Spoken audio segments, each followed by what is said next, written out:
Projectile motion भी just 2 dimensional motion है।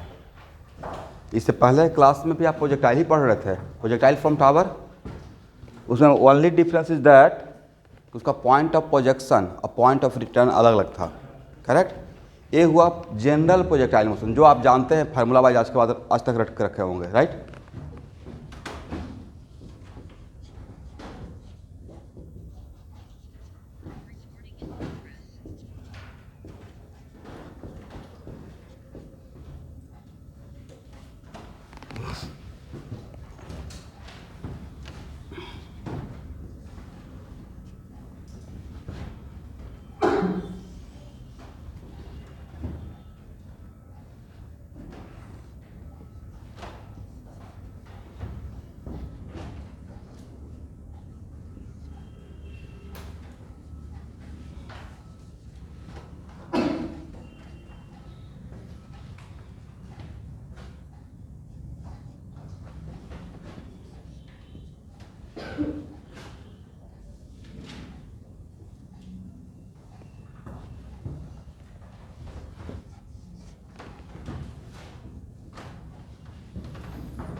तो देखिए स्टूडेंट, पहला पॉइंट तो ये हो गया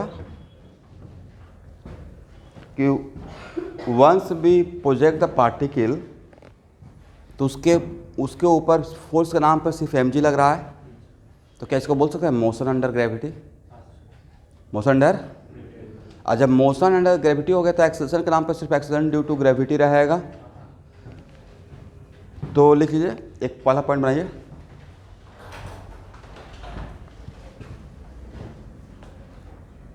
projectile motion is motion under gravity.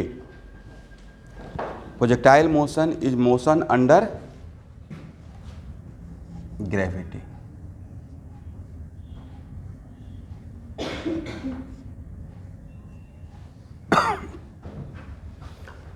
तो यहाँ पे एक्सेलरेशन वेरिएबल है या कांस्टेंट है? और जैसे ही कांस्टेंट हो गया तो ये हैप्पीएस्ट मोमेंट है कि ज़्यादा दिमाग लगाना नहीं। 6 इक्वेशन, 3 बाई मोशन का 3, उसी से काम चलाना है। जो भी आप फार्मूला रटे भी होंगे उसी से आएगा। अब वो 6 इक्वेशन लगाने का तरीका हम लोग को पता है, कौन सा इक्वेशन कहाँ पे लगेगा। तो 6 इक्वेशन 4 में ही तो टाइम है। 6 इक्वेशन कितना में टाइम है? 4 में टाइम है। तो मतलब उसी से हम लोग को काम करना है। और यू को क्या बोलते हैं?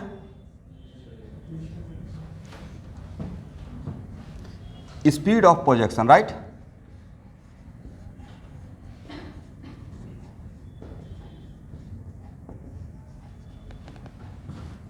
और थीटा क्या है? Angle of projection. बट यहाँ पे जो प्रोजेक्टाइल मोशन हम लोग पढ़ रहे हैं तो उसमें मेरा projectile motion on horizontal plane है। इसको यहाँ पे और भी अगर लिखना चाहेंगे तो प्रोजेक्टाइल मोशन ऑन, देखिए horizontal plane, projectile motion on horizontal plane.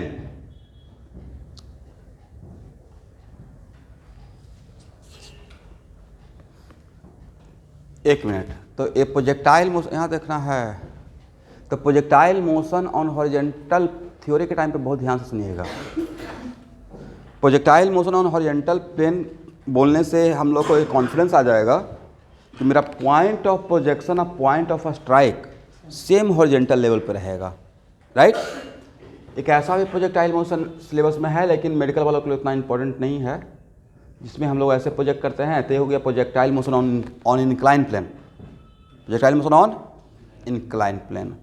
तो ये सब टॉपिक मैं पढ़ाया हूँ, बट इसको इस क्लास में नहीं पढ़ाऊँगा, इसका डायरेक्ट वीडियो शेयर करूँगा, उसको जेईई मेन के बच्चे देख लेंगे। मेडिकल में मुझे नहीं लगता है कि इतना कुछ पूछा जाएगा आपसे, ठीक है। तो उस एक थ्योरी नहीं है, ये जस्ट प्रॉब्लम है, उसी को मैं थ्योरी बना के पढ़ा देता हूँ। या प्रोजेक्टाइल मोशन में कोलिजन का क्या कॉन्सेप्ट है, ठीक है।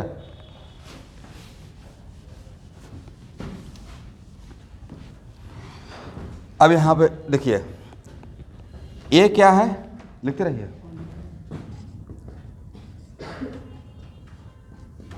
Point of projection. बी क्या है,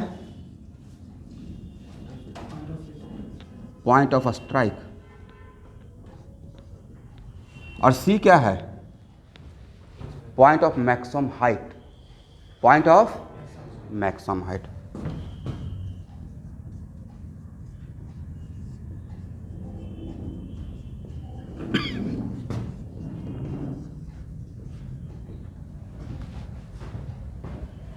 यहां तक समझ में आ गया। नेक्स्ट क्वेश्चन,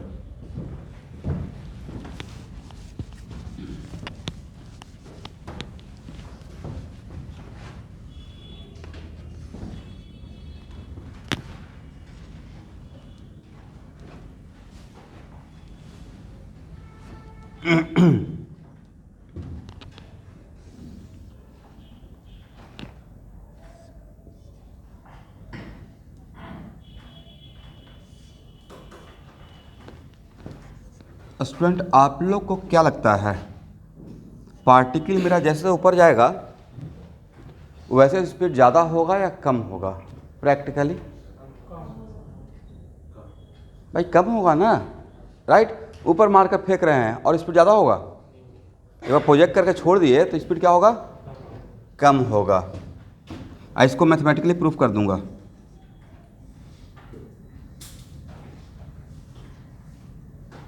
और नीचे आता है तो स्पीड स्टूडेंट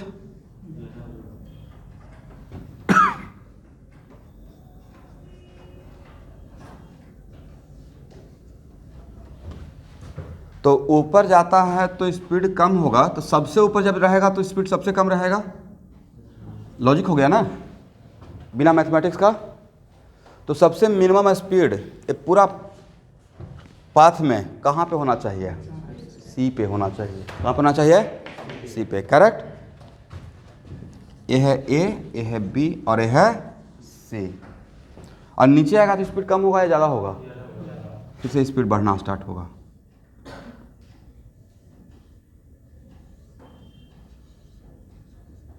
दिखा दीजिए। और ये तो पता है कि किसी भी अगर पाथ दिया हुआ है और किसी पाथ पे अगर डायरेक्शन निकालना है तो वहाँ पे जस्ट टेंजेंट ड्रॉ करने से काम चल जाता है।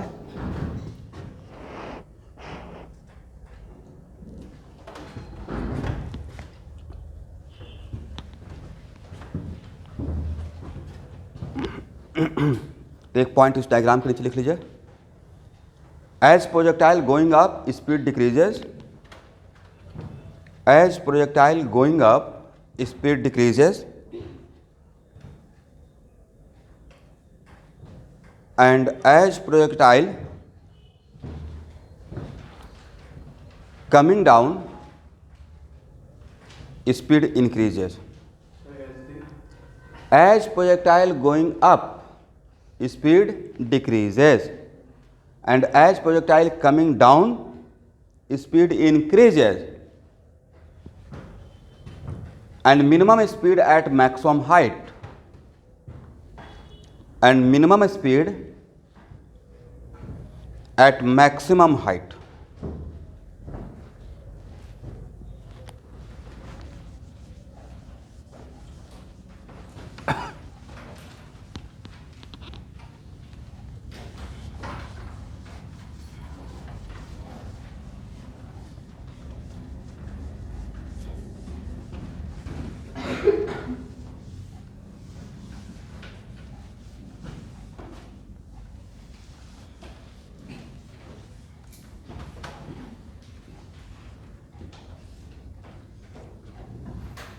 चलिए यहाँ तक तो बात समझ में आ गया। नेक्स्ट क्वेश्चन स्टूडेंट,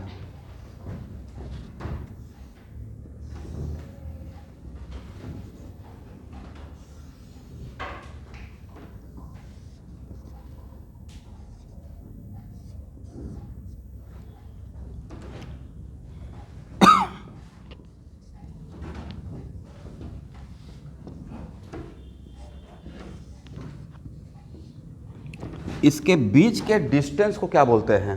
जहाँ पे सेम हॉरिजॉन्टल प्लेन पे अगेन जाके स्ट्राइक करता है, range.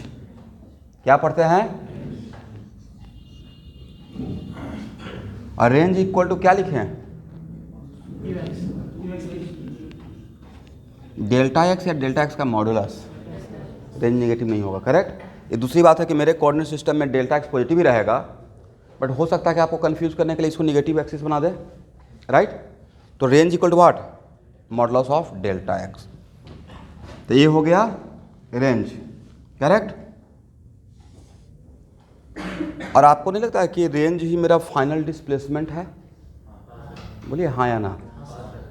Because displacement only depends on initial point and, तो आपसे ओवरऑल पूछा जाएगा व्हाट इज ओवरऑल डिस्प्लेसमेंट। तो इनिशियल पॉइंट और फाइनल पॉइंट को एक एरो से मिला देते हैं। अब फाइनल पॉइंट पे हेड रहता है, इनिशियल पॉइंट पे टेल रहता है, और उसका मैग्नीट्यूड। तो इस केस में होल टाइम ऑफ फ्लाइट के बीच में, होल टाइम, तो ये बात इंपॉर्टेंट मेरे लिए क्यों हो गया? क्योंकि आपसे अगर क्वेश्चन पूछा जाएगा what is the average velocity of projectile during whole time of flight, समझे बात को? What is average velocity of projectile during, बोलिए आके, whole time of flight, right. तो एवरेज वेलोसिटी का फार्मूला रेस्ट एंड मोशन में पढ़ाए हैं। क्या होता है? Delta r by delta t, change in position vector. तो होल टाइम ऑफ फ्लाइट में चेंज इन पोजीशन वेक्टर मतलब क्या है? डिस्प्लेसमेंट। तो डिस्प्लेसमेंट तो वही रहेगा ना भाई, क्या रहेगा? दिस वन, करेक्ट है ना। मतलब हर तरीके से क्वेश्चन पूछा जा सकता है। और मैक्सिमम हाइट क्या रहेगा? ये रहेगा हॉरिजॉन्टल जो प्लेन है आपका, उससे सी का distance, right. This is what? H max, correct. बाद में प्रूफ कर देंगे कि एच मैक्स एक्चुअली रेंज के बीचों बीच होता है। एच मैक्स कहाँ होता है? यहाँ से यहाँ तक का डिस्टेंस r/2 होता है, समझ गए? करेक्ट। तो ऐसा नहीं लगता कि सर तो सी का कोऑर्डिनेट तो फिर r/2 और एच मैक्स कर देंगे, हाँ या ना? सी का कोऑर्डिनेट क्या रहेगा? r/2 and H max. तो सर कोऑर्डिनेट तो ऑलवेज पॉजिटिव होता है, तो मैंने जो कोऑर्डिनेट सिस्टम अपना फ्रेम किया है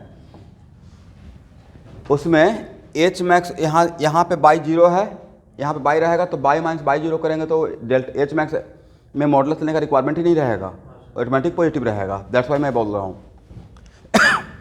अब बताइए, एक क्वेश्चन मैं आप लोग की तरफ से ही लेता हूँ, खासकर ड्रॉपर बैच, थोड़ा बहुत तो पढ़ के जानते ही होंगे।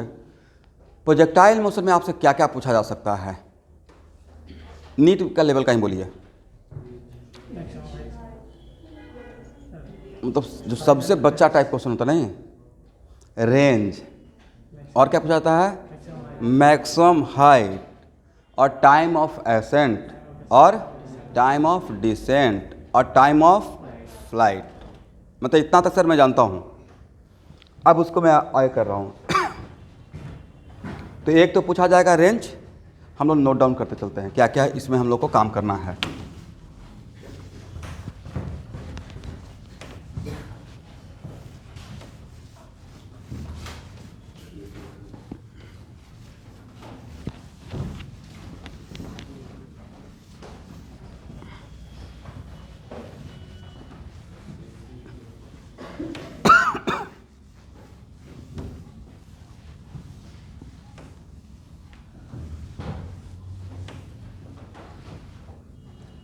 एक रहेगा स्टूडेंट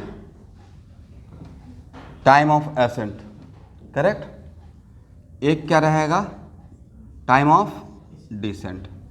एक क्या रहेगा? Time of flight. और क्या रहेगा? रेंज। और क्या रहेगा? H max. इस सब पे हम लोग को काम करना है।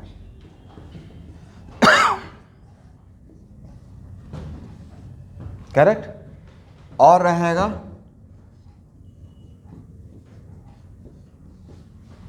पढ़िए, velocity as a function of time.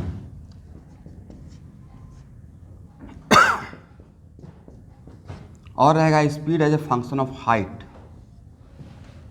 क्या निकालने के लिए रहेगा? Speed as a function of height. और यहाँ से ही speed as a function of time नहीं निकल जाएगा? अगर velocity as a function of time निकल गया तो वेलोसिटी का मैग्नीट्यूड निकाल लेंगे तो क्या बन जाएगा? Speed as a function of time. और जैसे ही फंक्शन ऑफ टाइम बोलते हैं तो किसी पार्टिकुलर टाइम पे या at any time, any time, उस टाइम पे टाइम को वेरिएबल रखना होता है, राइट। वैसे ही बोल रहे हैं speed as a function of height, where height taken from the horizontal level, height taken from horizontal level. तो हाइट कौन सा हाइट? सर कोई भी हाइट। करेक्ट। फिर यहां पे आपसे पूछा जाएगा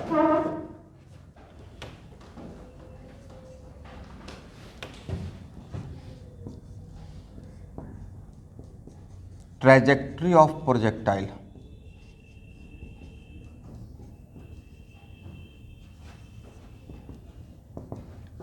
ट्रैजेक्टरी ऑफ प्रोजेक्टाइल।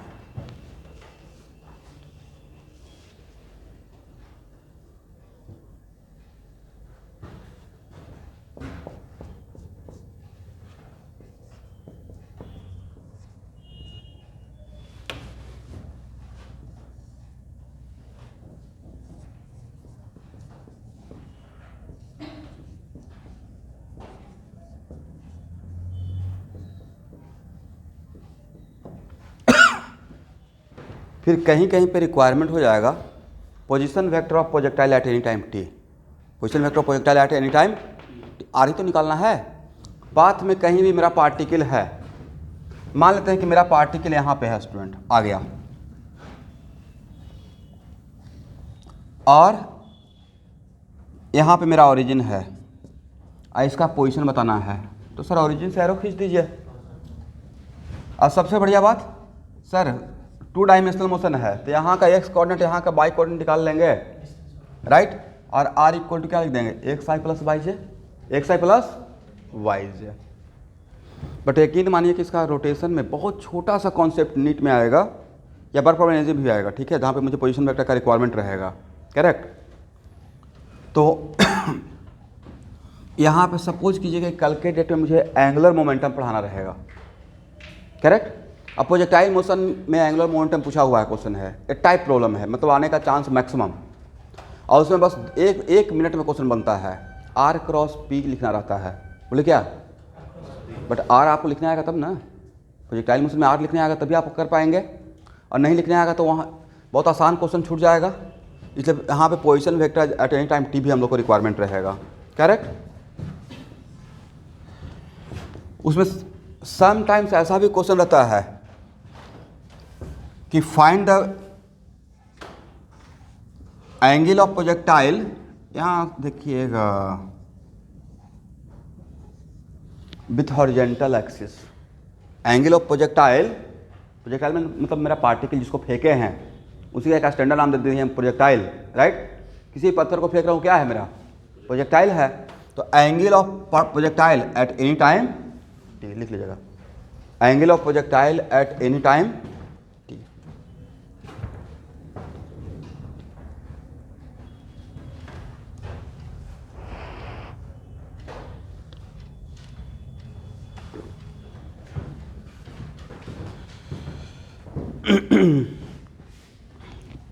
यहां तक हो गया।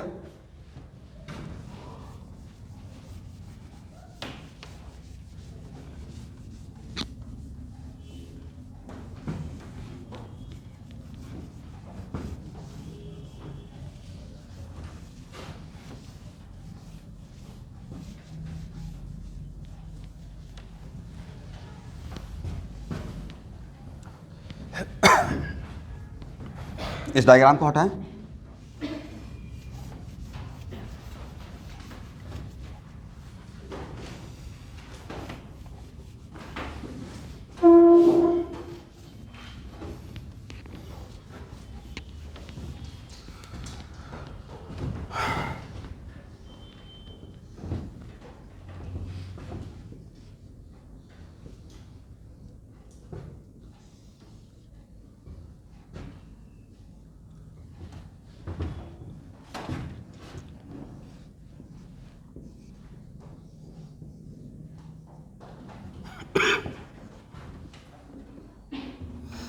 चलिए भाई, अब जो जो गिवन है वो पहले कलेक्ट कर लेते हैं।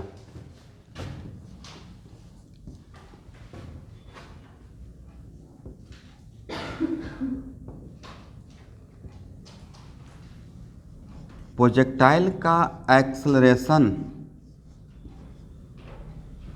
तो प्रोजेक्टाइल का एक्सेलरेशन तो ए है,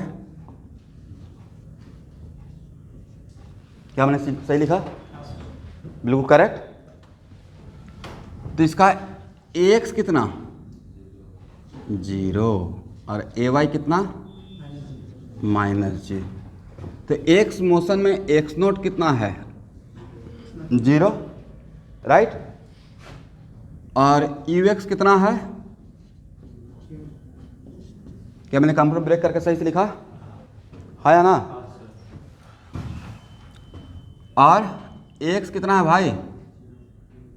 0। और जैसे ही एक्स 0 हुआ, वेलोसिटी नहीं, V X constant at any time. इसका मतलब यहाँ का यू एक्स, यहाँ का एक्स कंपोनेंट वेलोसिटी का, यहाँ का एक्स कंपोनेंट, यहाँ का एक्स कंपोनेंट, यहाँ का एक्स कंपोनेंट, यहाँ का एक्स डिफरेंट रहेगा या सेम रहेगा?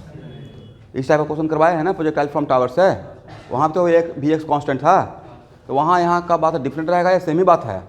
सेम बात है। इस बात का ख्याल रखेंगे, क्वेश्चन पक्का आएगा।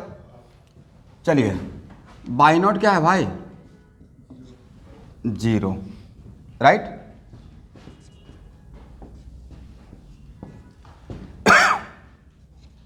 ई वाई क्या है? देख, तो मैंने कंप्यूटर ब्रेक से ऐसे किया। और ए वाई क्या है? -g, correct. और फाइनल बाई मतलब बी पे कितना है? 0। ये पूरे होल टाइम फ्लाइट में जब final by coordinate, initial by coordinate और फाइनल बाई कोऑर्डिनेट पूरे होल टाइम ऑफ फ्लाइट का डिफरेंट है या सेम है? सेम है।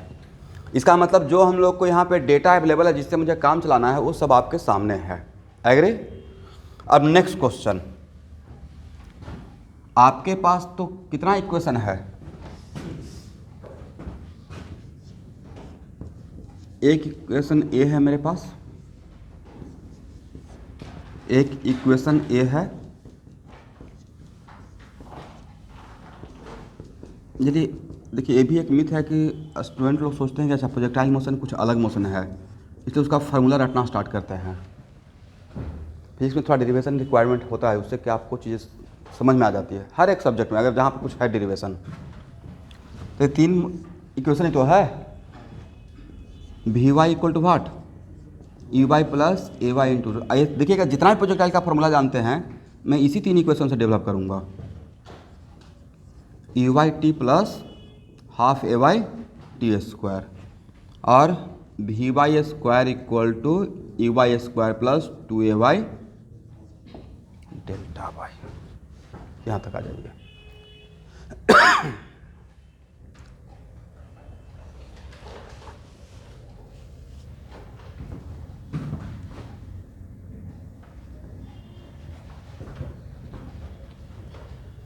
यहाँ तक सही है?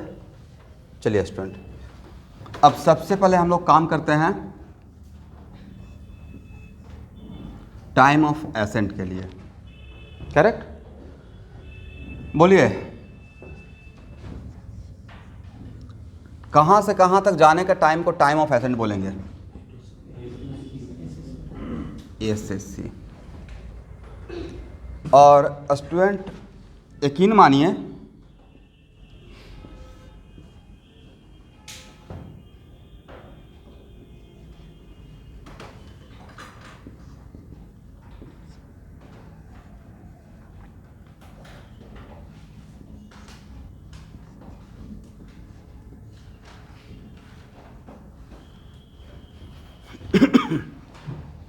जो मैंने अपना कोऑर्डिनेट सिस्टम फ्रेम किया है उसमें ए से सी तक वेलोसिटी वेक्टर किस क्वाड्रेंट में होगा?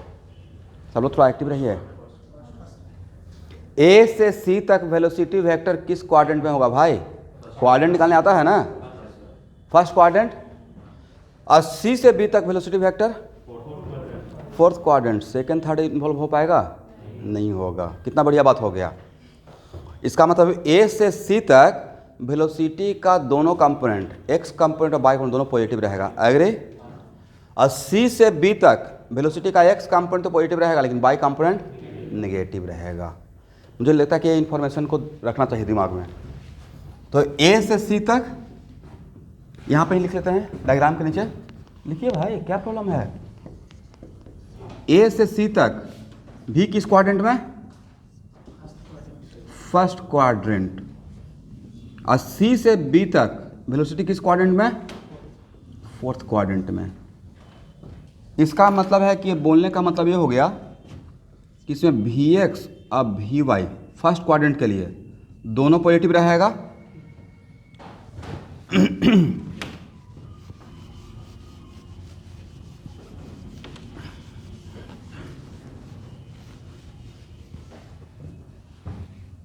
और सी से बी तक में क्या रहेगा? वी एक्स तो पॉजिटिव रहेगा बट वी वाई क्या रहेगा? निगेटिव। मतलब पूरा कहानी मेरा फर्स्ट और फोर्थ क्वाड्रेंट का ही है, जो मैंने डायग्राम बनाया है उसके अकॉर्डिंग। सेकेंड और थर्ड क्वाड्रेंट का कहानी नहीं है। ओके एवरीवन, तो टाइम ऑफ एसेंट निकालने के लिए आपके पास टाइम का 4 इक्वेशन है, 6 इक्वेशन लेकिन 4 है। कौन सा इक्वेशन लगाना चाहिए ये आप लोग मुझे गाइड कीजिए। किस इक्वेशन से आपको मिल पाएगा?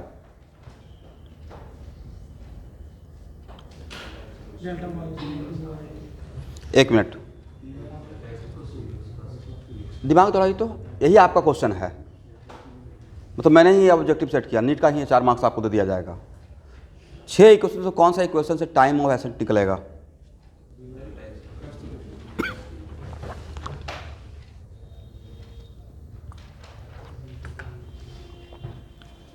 डेल्टा वाई से कैसे निकलेगा भाई? आपको वाई पता है सी का? अभी से स्टार्ट ही किए हैं थ्योरी ना। आपको वाई पहले से जो रटा हुआ उसको छोड़िए, जब मैं पढ़ाना स्टार्ट किया हूँ उसमें यहाँ का वाई आपके हाथ में है, यहाँ का एक्स है, निकालना है ना भी, तो डेल्टा वाई से निकलेगा।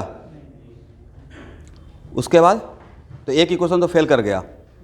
दूसरा V X equal to U X plus X into T से निकलेगा? उसमें टी ही गायब हो जाएगा, जो निकालना है वही नहीं है, राइट? उसके बाद delta X equal to U X T से निकलेगा? क्या सी का एक्स पता है? तो सर आर बाई 2, लेकिन आर ना पता है भाई, थ्योरी तो जस्ट स्टार्ट किए हैं। मतलब मान लेते हैं कि आप एकदम बिल्कुल 10 से 11th में गए हैं, आपको बिल्कुल 0 बटा सन्नाटा, कुछ नॉलेज नहीं प्रोजेक्टाइल का, राइट? तो सी का एक्स कोऑर्डिनेट पता है। आप टीचर बन जाइएगा तो कैसे चीज़ों को बताइएगा पहले ही सब कुछ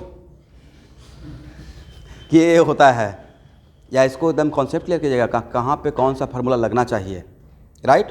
तो अब ले देकर एक इक्वेशन बचता है, V Y equal to you Y plus A Y into T. अब वी वाई यहाँ का पता है आपको, वी वाई यहाँ पे क्या होगा? क्यों 0 होगा? उसका लॉजिक है, इस पॉइंट पे जब पार्टिकल आएगा तो उसका वेलोसिटी बिल्कुल हॉरिजॉन्टल एक्सिस के पैरेलल हो जाता है। अरे मैं नहीं बोल रहा हूँ, ये तो रूल ही है कि पाथ के जहाँ पे रहेगा वहाँ पर टेंजेंट के लॉन्ग उसका डायरेक्शन रहता है, राइट? इसका प्रॉपर लॉजिक देखने के बाद कि जब पॉइंट सी पे आएगा तो मेरा प्रोजेक्टाइल बिल्कुल इस पॉइंट सी पे टेंजेंट के अलॉन्ग रहेगा वेलोसिटी, और ये टेंजेंट किसके पैरेलल हो जाएगा? हॉरिजॉन्टल एक्सिस का। दैट्स वाई यहाँ पे कौन सा इक्वेशन काम करेगा? V Y equal to what? U Y plus A Y into T, correct है ना? और एट सी वी वाई क्या होगा? 0। मैक्सिमम हाइट पे वेलोसिटी का वाई कंपोनेंट कितना होता है? 0 होता है। एक्स नहीं बोल रहा हूँ, कौन सा कंपोनेंट? Y component.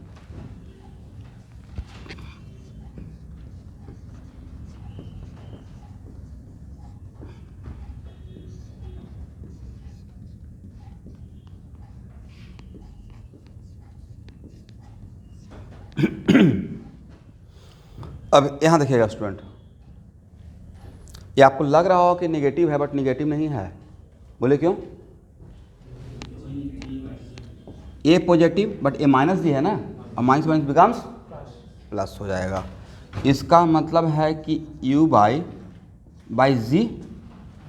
अब एक मिनट रुकिए, यकीन मानिए डिट्टो यही फार्मूला आया था जब हम लोग पढ़े थे vertical motion, motion under gravity, vertical motion. तो टाइम ऑफ मोशन के लिए यही फार्मूला आया था। क्या था? ये फार्मूला। और अब इस फॉर्मेट में भी याद रखिएगा, अलग अलग डिफरेंट टाइप से क्वेश्चन करवाऊंगा, इसलिए अगर ये दे रहे हैं तो कुछ सोच कर दे रहे होंगे। ठीक है, यूज ऐसे आप लोग रट कर ये रखे हैं, मैं भी जानता हूँ। Time of action equal what, you sine theta by J, but original ये था या ओरिजिनल ये था? Is this one is original? यहाँ से यहाँ आए हैं या यहाँ से यहाँ गए हैं? कहाँ से कहाँ गए हैं? यहाँ से यहाँ।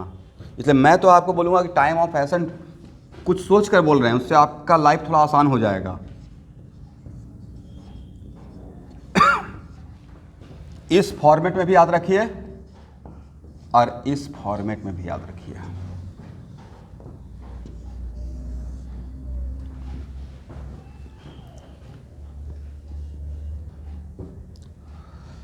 अब यहां देखिए, एक मिनट, उस फार्मूला को देखिए। तो अगर थीटा 90 कर दें देन तो थीटा 90 कर देंगे सर, तो प्योर वर्टिकल मोशन बन जाएगा, हाँ या ना? थीटा 90 करते ही वन डायमेंशनल मोशन बन जाएगा, करेक्ट? जो कि ऑलरेडी हम लोग पढ़ चुके हैं। तो नहीं था sir this one is more generalize, इसको पढ़ते और थीटा 90 करते तो सारा मुझे वो फार्मूला मिल जाता। कौन सा?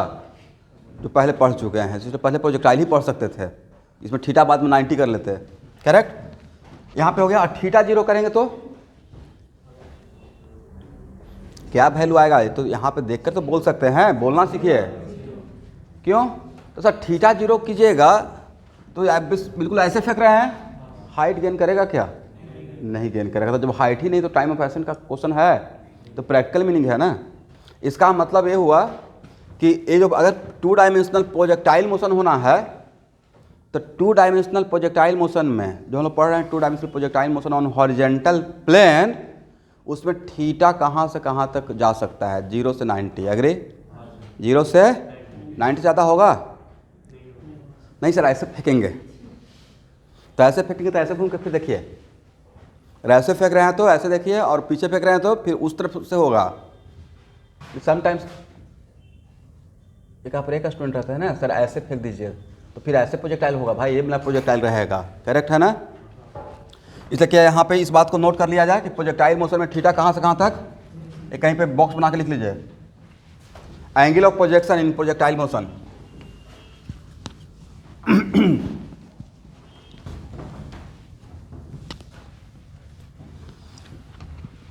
ड्रॉपर बैच के बच्चे, बोर मॉडल का क्वेश्चन बन जाएगा। आप लोग क्वेश्चन लेकिन बना लीजिएगा, जो 2 एक्सरसाइज है उसमें कभी मत कीजिएगा, वहाँ के बाद क्वेश्चन बैंक बनाइएगा। और डी ब्रॉगली वेवलेंथ का भी तो क्वेश्चन बन जाएगा, बिल्कुल डिफरेंट टाइप से करवा दिया हूँ क्वेश्चन, उतना ज़्यादा नहीं आएगा आपका नीट में। एटलीस्ट किए हैं ना, सिर्फ क्या H/m भी किए हैं या डिफरेंट से किए हैं? जो टफेस्ट सिचुएशन होता है वो हर एंगल से उसको मैं कोरिलेट किया हूँ, तो उतना कर लेना है। बाकी जो कल जो क्वेश्चन ले रहे थे ना, वैसा आने का चांस बहुत कम है, क्वेश्चन बैंक फॉलो करके देख लीजिएगा। बट वो जनरल क्लास जैसे अभी तो उसमें 2 क्लास और करवाऊंगा, तो आज का क्लास थोड़ा नेक्स्ट जो रहेगा वो और थोड़ा टफ रहेगा, तो उसमें ऑप्शनल कर दिया हूँ। आपकी मर्जी है, अगर मन नहीं लगता रहेगा तो ज्वाइन कर लीजिएगा, और अगर लगता है कि नहीं सर उतना टाइम में मैं जो दिए हैं सीट वो बना लेते हैं, तो वो भी कर सकते हैं।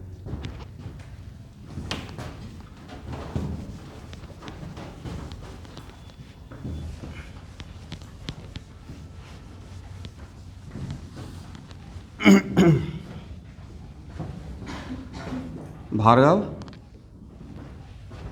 समझ में आ रहा है?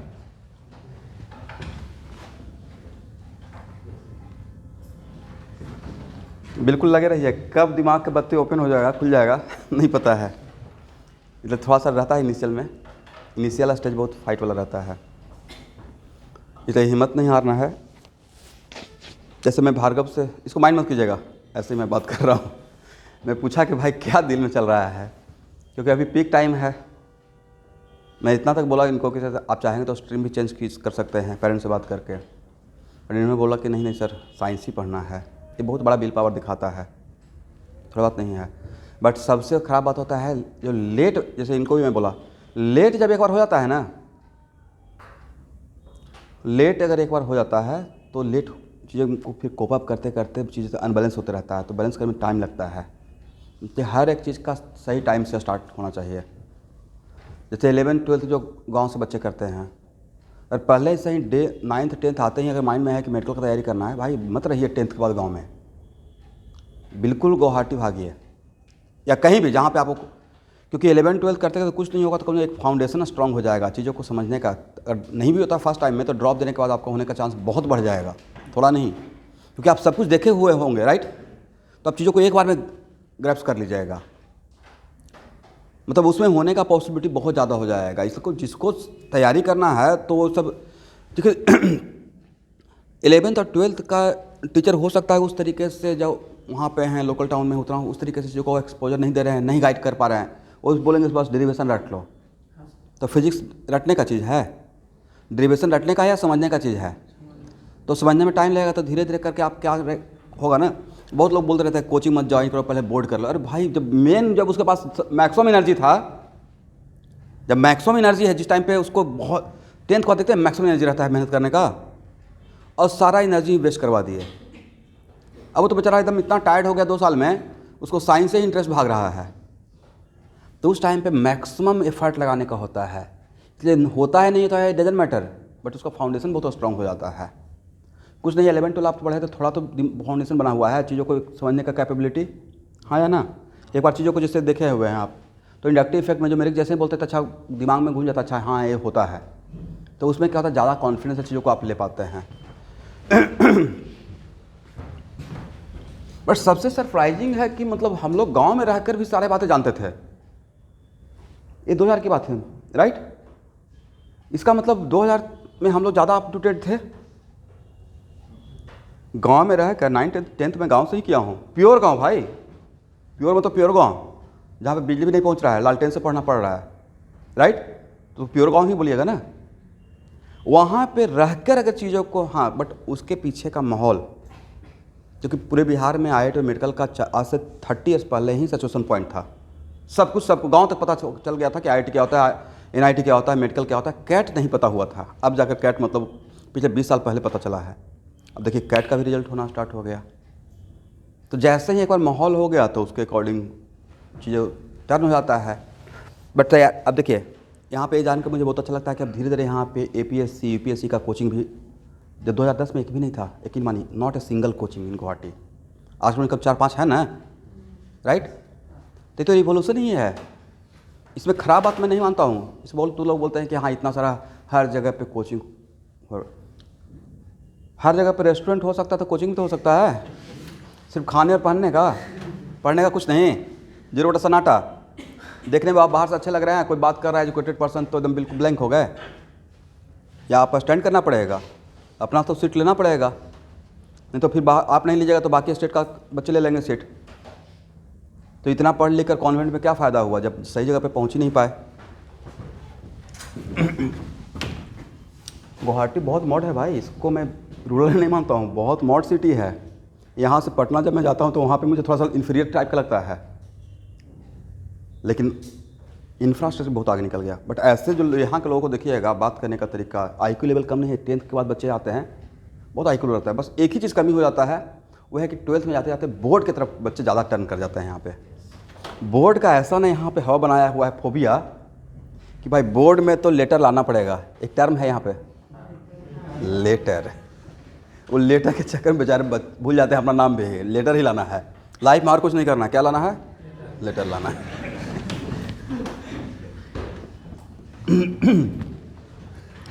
चलिए कोई बात नहीं है, यहाँ तक याद रहेगा। तो थीटा नोट कर लिया, प्रोजेक्टाइल मोशन में कहाँ से कहाँ के बीच में रहेगा, 90 और 0 से बचेंगे। क्यों, 0 कर देंगे तो फिर प्रोजेक्टाइल रहेगा ही नहीं, वो होगा एक्स मोशन हो जाएगा, हॉरिजॉन्टल मोशन, और 90 कर देंगे तो ओनली बाई मोशन हो जाएगा। तो इससे हम लोग बचेंगे। लेकिन फिर भी आप ये लगाना चाहेंगे तो लगा सकते हैं, करेक्ट, इससे कोई हर्ज नहीं है। इनक्विटी का मतलब है कि वो हो भी सकता है और नहीं भी हो सकता है।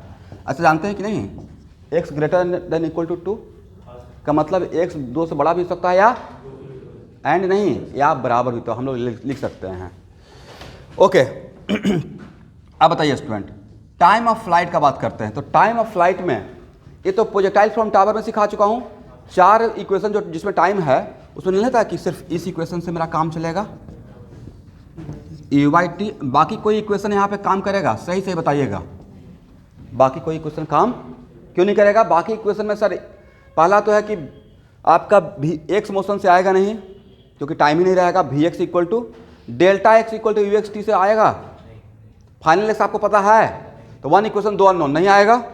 Vy equal to uy plus ay into T से आएगा। Vy ही नहीं पता है, राइट, तो सिर्फ इससे आएगा। Final y minus initial y equal to what? u/t अब प्लस हाफ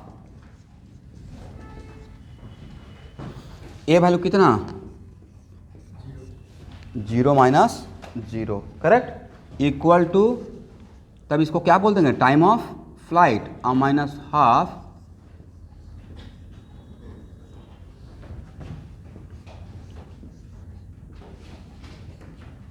तो टी एफ इक्वल टू कितना हो जाएगा? टी एफ का 2 वैल्यू आएगा, एक तो 0 आएगा, एक आएगा 2u/y जी। कौन सा वैल्यू एक्सेप्टेबल है भाई? कोई इवेंट हो रहा है तो टाइम तो खर्च होगा, इसका मतलब इस वैल्यू को हम लोग नहीं पकड़ेंगे, इस वैल्यू को लेंगे।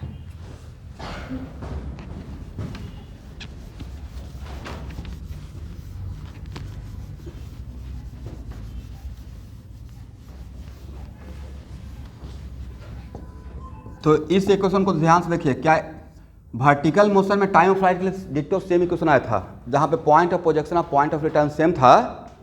जहाँ पे बाई मोशन पढ़ा रहे थे, पॉइंट ऑफ प्रोजेक्शन और पॉइंट ऑफ रिटर्न जब सेम रहता था तो वहाँ पे टाइम ऑफ फ्लाइट का फॉर्मूला यही आया होगा, 2u/g, 2u/g आया था, राइट,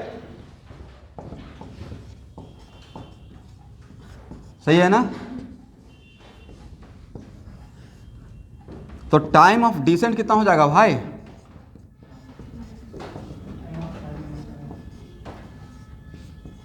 इसका मतलब यहाँ पे बोल सकते हैं time of ascent equal to time of descent equal to time of flight का आधा। बट टाइम ऑफ एसेंट और टाइम ऑफ डिसेंट इक्वल तभी होगा जब पॉइंट ऑफ प्रोजेक्शन और point of return same horizontal level पे, सेम हॉरिजॉन्टल। अगर horizontal level same नहीं रहेगा, just like projectile from tower, तो क्या इक्वल था? नहीं था।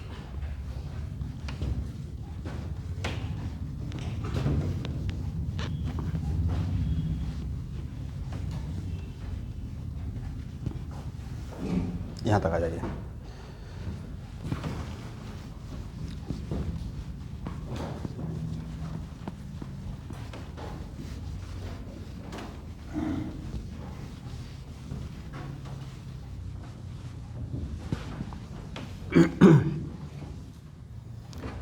इतना काम हो गया एवरीवन। अब आते हैं maximum height, correct.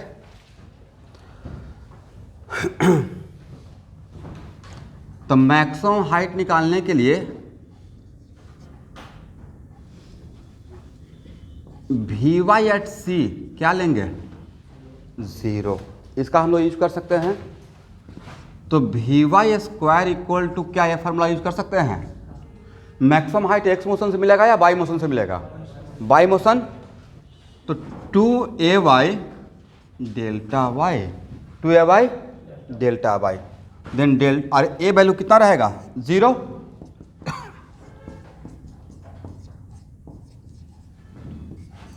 But A delta y कहाँ से कहाँ के बीच का? ए से सी का बीच का, राइट। कितना हो जाएगा भाई?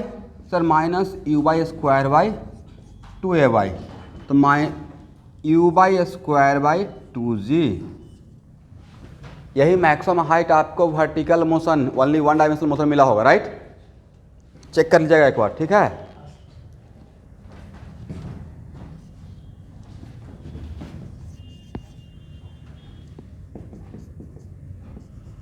यही मेरा क्या है? मैक्सिमम हाइट है। इस फॉर्मेट में भी याद रखना है।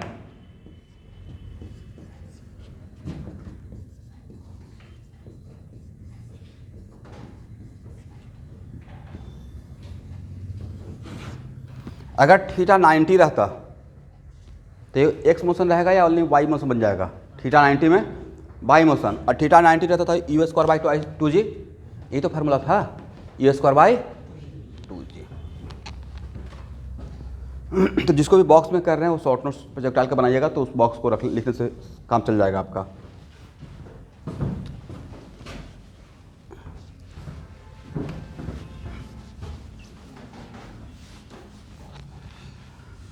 बोलिए स्टूडेंट, रेंज कहाँ से, कौन सा मोशन से मिलेगा? तो रेंज के लिए क्या चाहिए? डेल्टा एक्स कहाँ से कहाँ तक का? ए से बी तक का, करेक्ट। इसका मतलब पहले डेल्टा एक्स निकाल लेते हैं, तो इसको इस फार्मूला से काम चलाएंगे।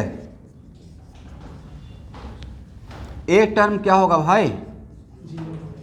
0 होगा, एग्री ना? This term becomes what? 0। तो delta X equal to U X और टाइम ऑफ फ्लाइट यहाँ पे पुट कर दें। अगर ए से बी तक जाना चाहते हैं तो ए से बी तक पहुँचने में कितना टाइम लगेगा? Total time of flight you X, और टाइम ऑफ फ्लाइट कितना था everyone?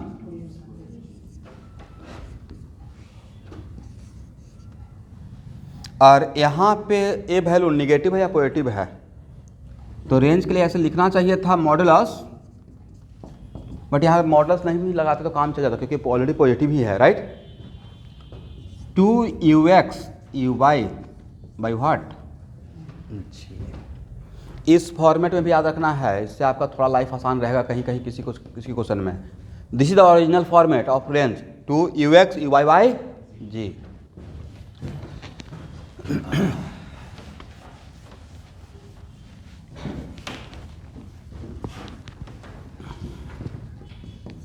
To u sine theta, sorry cos theta u sine theta by what ji.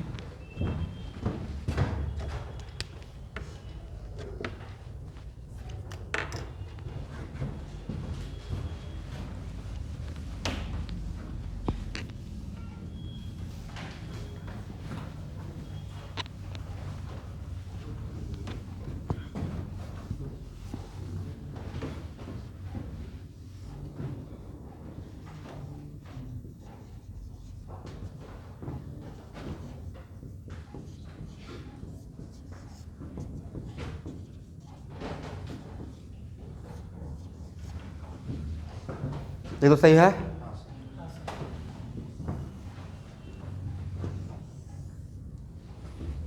To sine theta cos theta equal sine 2 theta. अब यहाँ पे थोड़ा सा रुकेंगे, यहाँ देखिए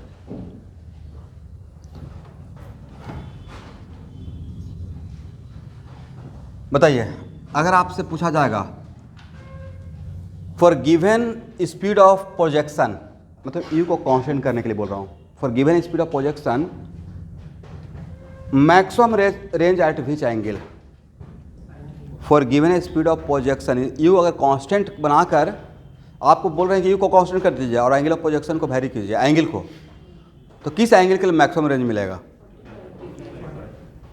मतलब ये तो रटा हुआ है, राइट। बट वो 45 में कंडीशन रखना ज़्यादा जरूरी था। यहाँ देखिए यू को सेम रखते हुए for given speed of projection, correct. मतलब किसको कांस्टेंट बनाते हुए, तो आर मैक्सिमम के लिए क्या हो सकता है? तो आर मैक्सिमम के लिए इसको मैक्सिमम करना पड़ेगा, आर मैक्सिमम रहेगा U square by G, agree.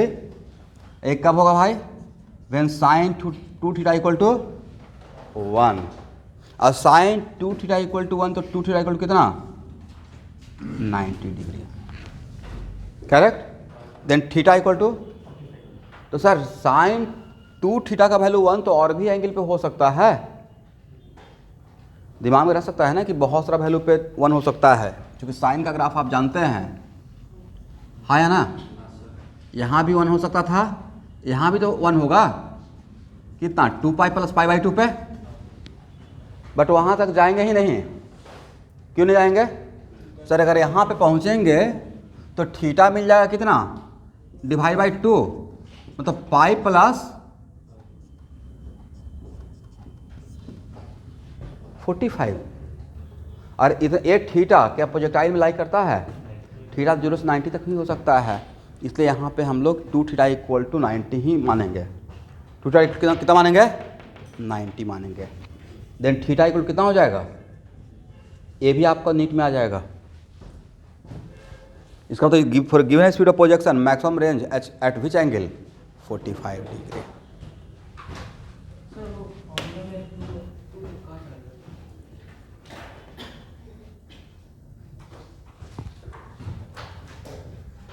इसलिए बोलते हैं ना कि मैथ के सर का क्लास करते रहिए, ट्रिग्नोमेट्री का नहीं कर रहे हैं क्लास ऑनेस्टली, ठीक है क्लास। कहता ऐसा तो हो ही नहीं सकता है कि फार्मूला सर नहीं पढ़ाए होंगे।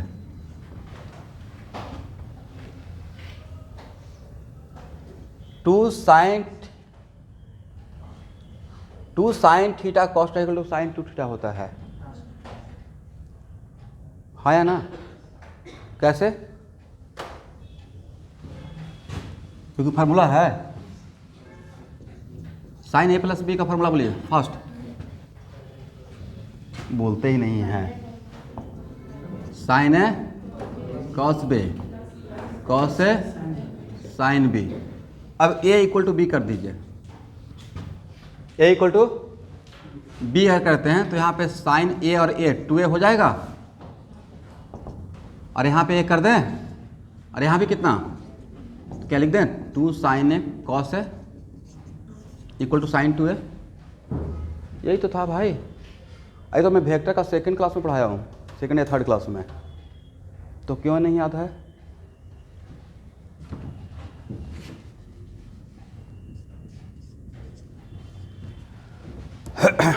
समझ में आ गया? चलिए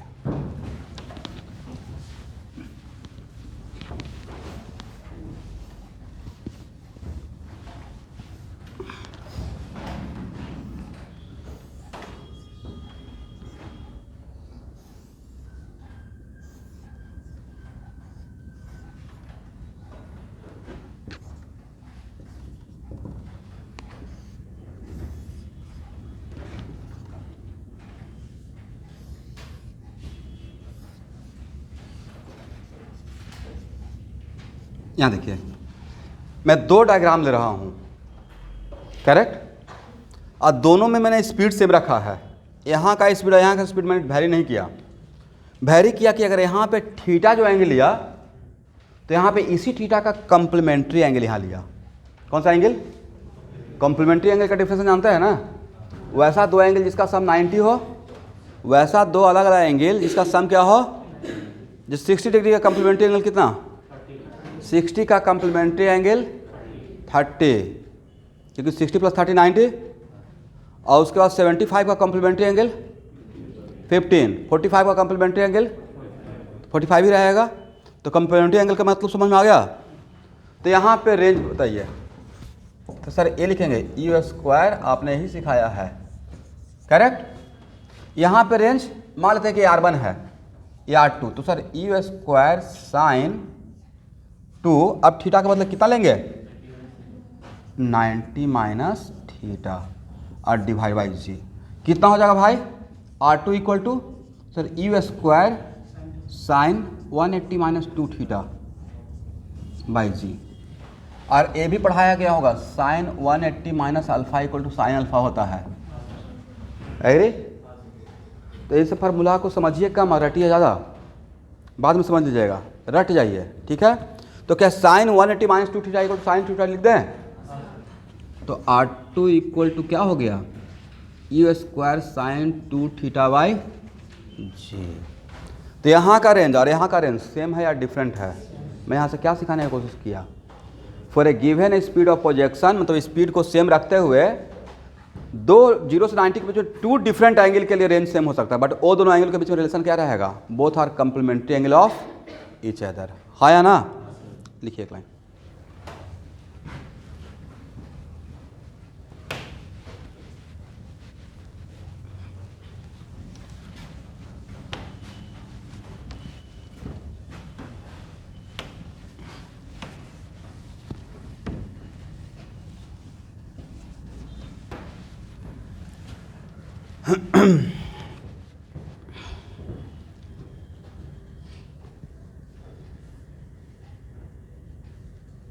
लिखिए, for given speed of projection, for given speed of projection there are two angles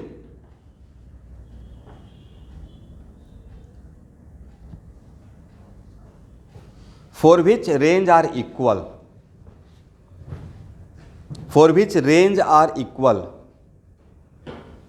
both angle are complementary angle of each other, both angle are complementary angle of each other.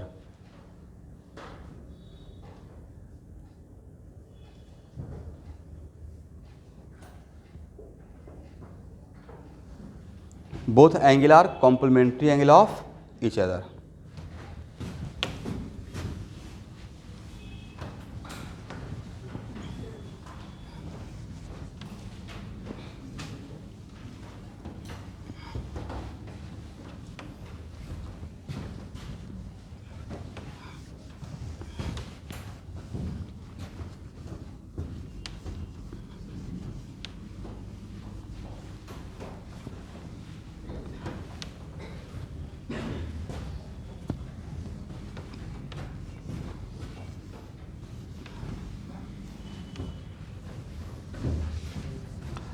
यहां तक सही है?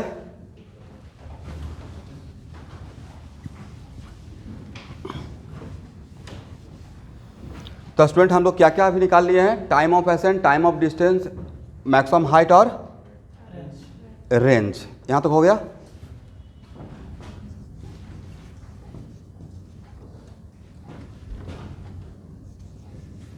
पहले कुछ आसान क्वेश्चन कर लेते हैं ताकि आप लोग को अच्छा फील हो।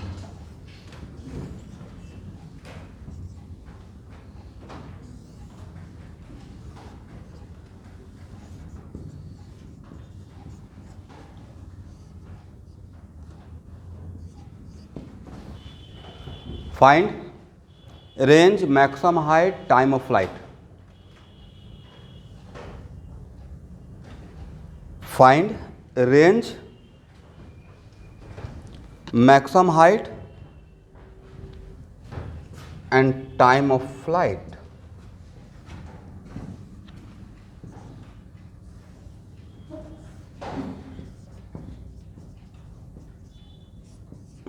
दोनों फिगर के लिए,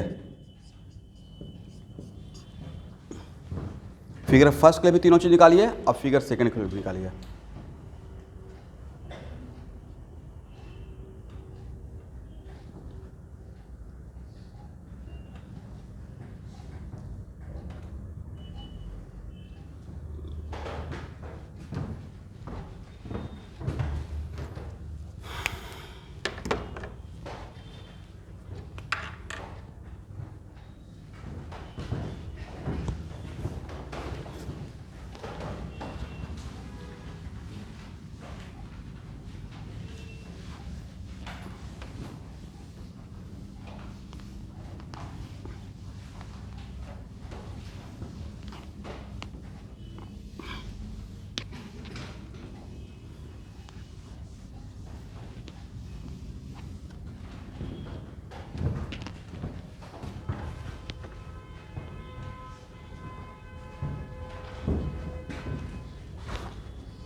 जी का भी चाहेंगे तो 10 ले सकते हैं।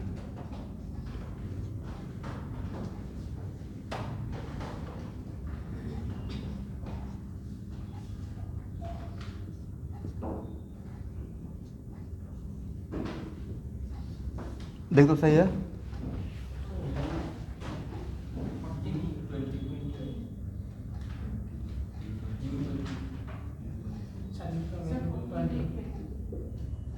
क्या बोले?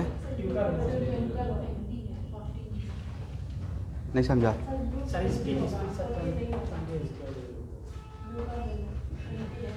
ओहो,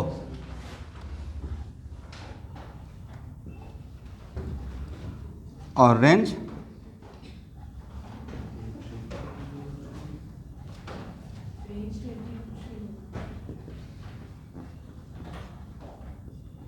साइन 120 का वैल्यू कितना होता है भाई?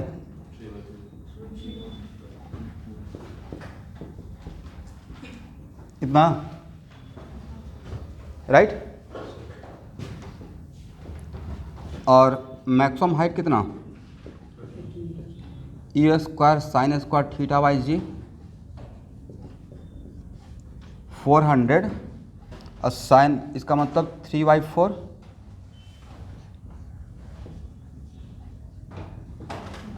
क्या 30 मीटर है? चलिए, ये तो हो गया फिगर फर्स्ट के लिए।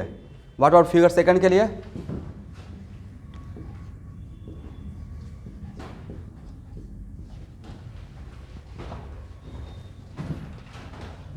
टाइम ऑफ फ्लाइट कितना हो जाएगा?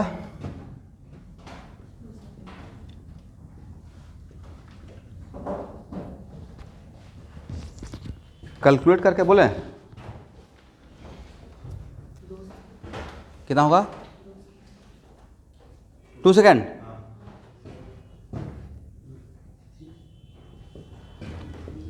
और रेंज कितना होगा?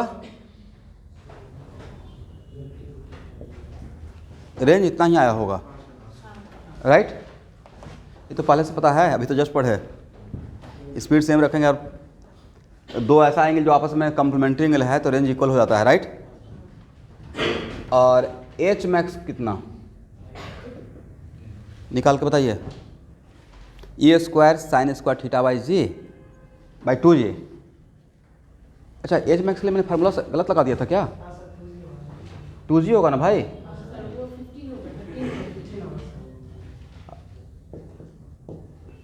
तो यहाँ पे कितना होगा?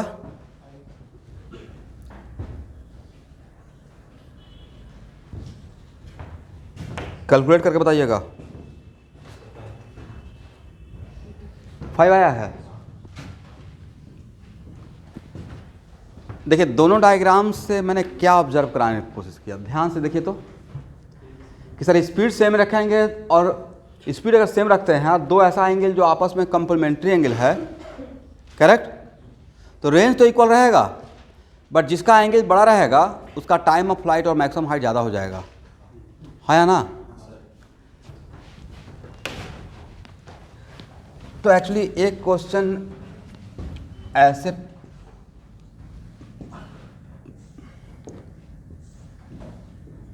अगर इसका डायग्राम बनाना चाहेंगे, यहाँ देखिए, अगर u और u सेम है, करेक्ट, और रेंज भी इक्वल कर दिए, दो एग्जाम में ऐसे ऑब्जेक्टिव दे दिया गया, ऐसे डायग्राम बना दिया गया, करेक्ट, और यहाँ पे ए पॉइंट को कॉन्साइड कर दिया गया, और ए अल्फा और ए बीटा, तो पहला रिलेशन अल्फा बीटा में क्या रिलेशन? 90, क्योंकि यू सेम रखते हुए रेंज का भी इक्वल हो सकता है जब दोनों एंगल क्या है आपस में कंप्लीमेंट्री एंगल। और यहाँ पे बीटा ग्रेटर देन अल्फा है, तो ये तो सामने ही दिख रहा है, ये अगर H1 है तो ये क्या रहेगा? H2, क्या हो जाएगा? H2 greater than H1। ये बड़ा पाथ ट्रेवल करेगा तो ऑब्वियसली टाइम ज़्यादा लगेगा। यहाँ पे TF2, इसको सेकेंड पाथ बोलते हैं, इसको first. TF2 greater than what? TF1, but दोनों का रेंज क्या रहेगा? इक्वल, अगर रिलेशन ए है तो, ठीक है? तो दोनों का मैं कंक्लूजन दे दिया, तो इसको रटने वाला बात नहीं है। यहाँ देखिए, ये रटने वाला बात नहीं है भाई, ये तो बनाने वाला बात है ना। इसको रटना नहीं है, इसको बनाना है। मतलब जब मैं क्वेश्चन से ऑब्जर्व किया, उसको मैं वहाँ पे रिप्रेजेंट करने की कोशिश किया।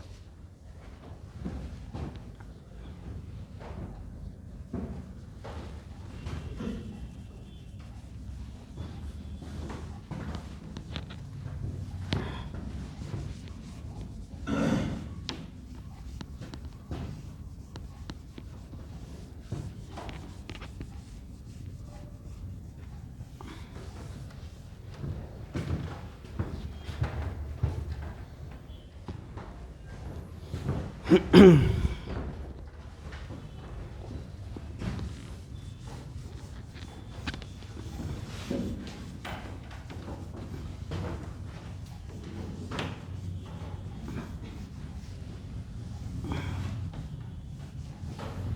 तक हो गया एवरीवन? चलिए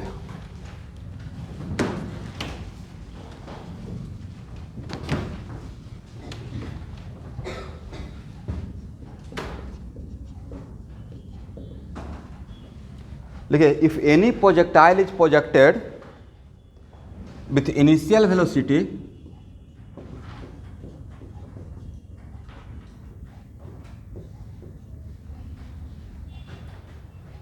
if any projectile is projected with initial velocity 2y plus 4j,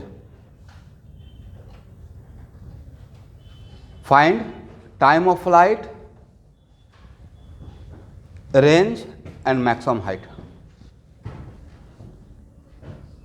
यहाँ देख लीजिएगा, चल बोर्ड पे देखिए क्या दिया हूँ मैंने. If any projectile is projected with this velocity, initial velocity, then find time of flight, range and maximum height.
देखिए, अब इसमें कुछ स्टूडेंट क्या करेंगे, ध्यान सुनिएगा, मैं बता रहा हूँ आपका डिफ़िकल्टी है.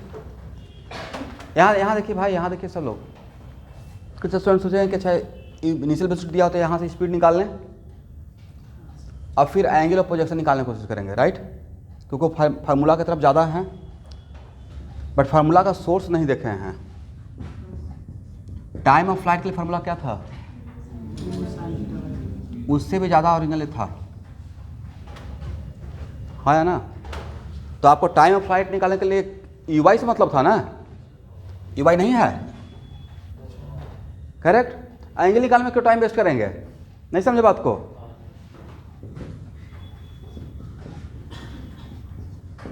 जीरो 0.8 सेकेंड, जितना देर तक एंगल निकालेगा उतना देर तक मेरा आंसर आ जाएगा. इसलिए मैं इसका वो जो चीज़ पढ़ाया हूँ ना, उसका एडवांटेज दिखा रहा हूँ. अरे क्वेश्चन इस टाइप से आएगा तो उसमें 90% स्टूडेंट यही करेंगे, यहाँ से स्पीड निकालेंगे, फिर एंगल निकालेंगे और तब फार्मूला लगाएंगे. उनका भी आंसर आएगा. But we are smart people, हम लोग इस फॉर्मेट में ही देखे हैं. रेंज के लिए क्या था? 2 ओरिजिनल था ना भाई, 2 4/10 कितना हो जाएगा? 1.6 मीटर. और मैक्सिमम हाइट के लिए 2g, तो 16/20 नहीं, कितना हो जाएगा? 8 मीटर. आ गया आंसर. इसलिए जो maximum height, time of flight और रेंज जिस फॉर्मेट में बनाया हूँ ना, दो फार्मूला दिया हूँ, तो जो फार्मूला आप जानते हैं वो तो बाद में आया है, उसका ओरिजिनल सोर्स तो ये था ना, तो उसको भी याद रखिए, करेक्ट? चलिए, तो अब तो क्वेश्चन पूछने वाला का ट्रिक समझ में आ जाएगा आपको, ठीक है? प्रोजेक्टाइल में अच्छा खासा क्वेश्चन यहाँ पे करवा दूंगा, मतलब सफिशिएंट करा देंगे जिससे कि आपका नीट का क्वेश्चन नहीं छूटेगा, मेन का भी नहीं छूटेगा भाई. अभी क्या कीजिएगा, जैसा माहौल है वैसा ही बोलना पड़ता है। आप 2012-13 के बैच में रहते तो फिर मतलब रेशियो में बता रहा हूँ, ड्रॉपर बैच मेरा बनता था 12 में, अचानक से मेडिकल का माहौल आया ना। पहले MBBS 7 ईयर में होता था, 6 ईयर 7 ईयर में, अब 5 ईयर में कंप्लीट हो जाता है।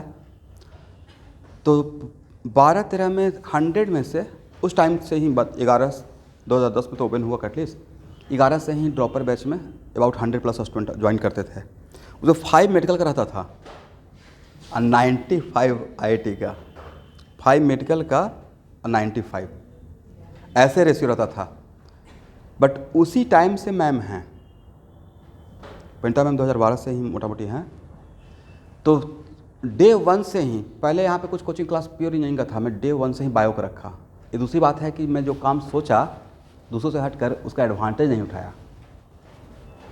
मतलब मैं अगर डे 1 से ही बायो को कैरी ऑन किया तो उसके लिए एक मोमेंट तो ऐसा आया था ना कि मैं भैया से डिस्कस करने लगा था, ये सब बात नहीं रिकॉर्ड होना चाहिए, पब्लिसिटी कम हो जाए। ओके एवरीवन, ऑनलाइन के बच्चे, तो पता है ना कि सरस्वती पूजा आने वाला है। इच्छा से स्वेच्छा से भार्गव कुछ योगदान कर लीजिएगा, ठीक है। आज जितना भी करना है, कोई कंडीशन नहीं है, 1000-2000 आपकी मर्जी है।